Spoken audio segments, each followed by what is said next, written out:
The world has been under this illusion that electric cars cannot be as good as gasoline cars, that if you have to go with an electric car, you're accepting a product that's worse. What the Model S is fundamentally about is breaking that illusion. It's showing that an electric car can in fact be the best car in the world. Elon Musk is about to shock Tesla investors, and in fact, if this is correct, Tesla stock could double in 2021. Now, Cathie Wood's ARK Innovation ETF gained about 152% in 2020, and Tesla is the largest holding in ARK's funds. And just in case you have been living under a rock, their current price target for Tesla is $3,000 by 2025, but I believe that we could see that number sooner than we think. But more on that later. So you're going to want to watch this video fully because we're going to take a look at two main catalysts that I have not talked about in any of my previous videos before that could make Tesla stock reach new levels. Also, we're going to take a look at the connection between the Boring Company and Tesla and how people have been missing the magnitude of Tesla's ecosystem as it goes even farther than just Tesla as a company. Also, only a small percentage of you guys that watch my videos are actually subscribed, so if you end up enjoying this video, then consider subscribing. It's free and you can always change your mind. So with that being said, let's get started. Now, majority of people that I know personally only know Elon Musk as the CEO of Tesla and SpaceX, also meme master. Whoa, this is like... so meta. Me laughing at the idea of me laughing at me. Jesus Christ.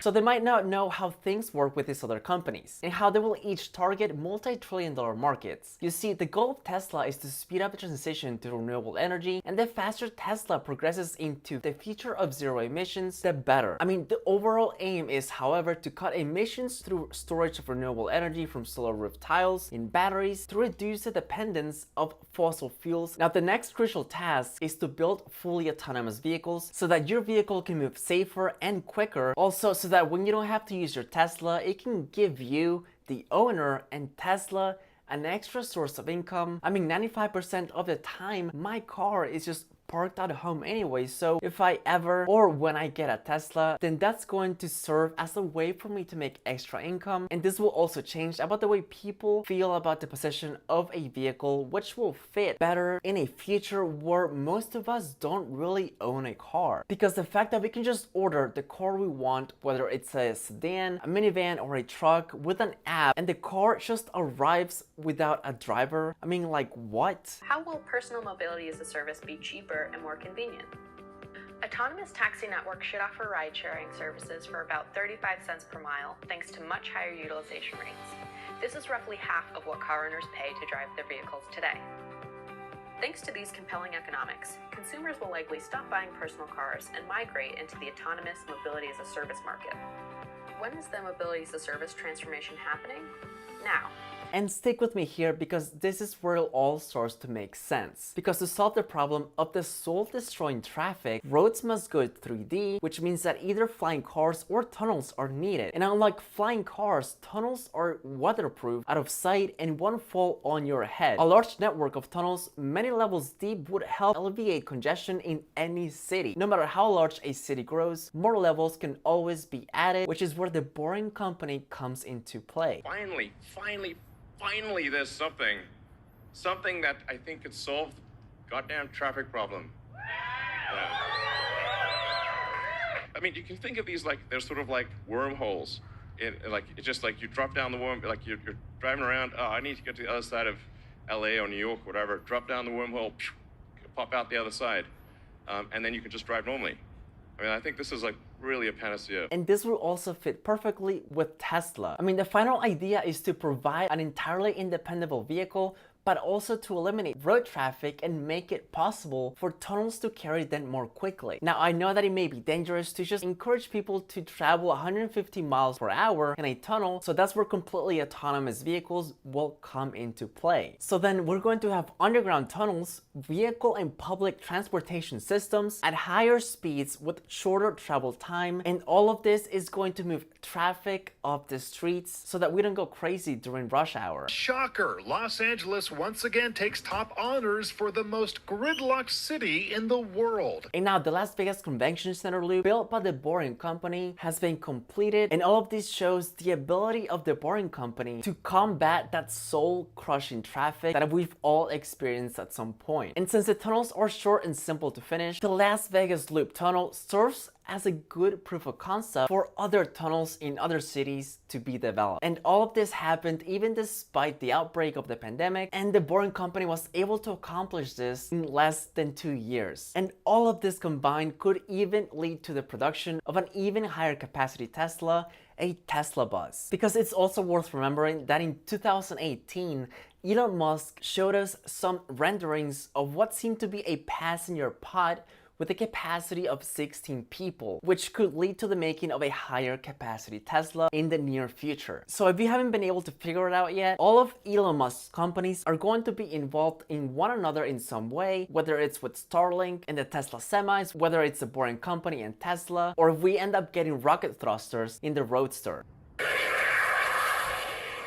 Not only that, but after the report of an impressive Q1 2021 delivery and production numbers, we saw that bump in the stock price, and now we are expecting Joe Biden's EV tax credit, which could be reintroduced very soon. And some sources even say that the $7,000 tax credit could be raised to $10,000, which could encourage car buyers to buy more EVs, and this could also help accelerate the US EV economy. Furthermore, we have the up-and-coming release of the updated Cybertruck this year. The dual motor version of the Cybertruck is supposed to be launched in late 2021, and the single motor versions of the Cybertruck will be released in 2022. And 500,000 Cybertrucks have already been said to have been pre-ordered at the time of the launch, but that number is likely to have changed since then. Now, Cybertruck reservation holders at Cybertruck Owners Club have been keeping track of the pre-order numbers, and according to their estimates, Cybertruck reservations have already surpassed 500,000. And as Tesla nears launch, Elon recently stated that Tesla will unveil a revised version of the Cybertruck in the second quarter of 2021. So we are not too far away from seeing that updated version of the Cybertruck that we have all been waiting for. And as you all already know, the truck will be manufactured at the Texas Gigafactory. Now, as mentioned earlier, Biden announced a $174 billion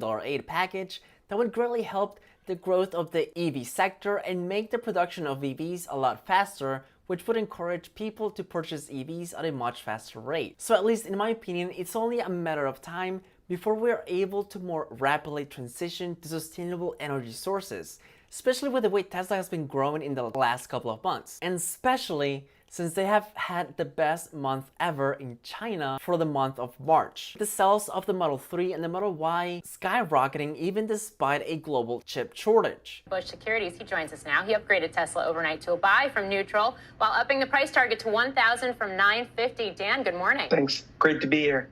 All right. What'd you think of the delivery numbers? They certainly topped your expectations. I thought it was a paradigm changer. I mean, if there was a quarter given chip shortage, supply issues, that they were going to run into any sort of blockade, it was going to be 1Q. I mean, these numbers were massively ahead of Whisper, especially on Model 3 and Model Y. I think right now we're looking close to not just 850, potentially 900K for the year. You trajectory this out, I think it's a green tidal wave. It's an inflection in terms of what we're seeing in the stock and the sector. And that's why we, not just put it to $1,000 price target upgrade, but it's one of our top ideas now for Wedbush. I think there's a stock that could be at 50-60% the next year.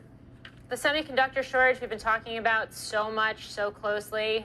When you look at the production numbers for the quarter, was there impact there, or was that really just more the shift to the next generation of S and X vehicles? Yeah, it's a great question. I think it was about a 7 to 10% headwind in terms of the quarter, especially we saw that on S and X. And you trajectory that out, I think without the chip shortage, we're looking at a number with a 2 in front of it, 200K. It's a green tidal wave right now. And I think what we're continuing to see, even though it's been a brutal, painful sell for EV and for Tesla, I think that's in the rearview mirror here. This is not just a paradigm change in terms of the quarter. Looking forward, I think this right now is a company that's really hitting its next stride of growth, and especially when we look out with Model Y, Cybertruck in China, that's the linchpin. We think China's worth potentially up to $150 per share. I'm glad you just brought up China, because you keep mentioning the green tidal wave here.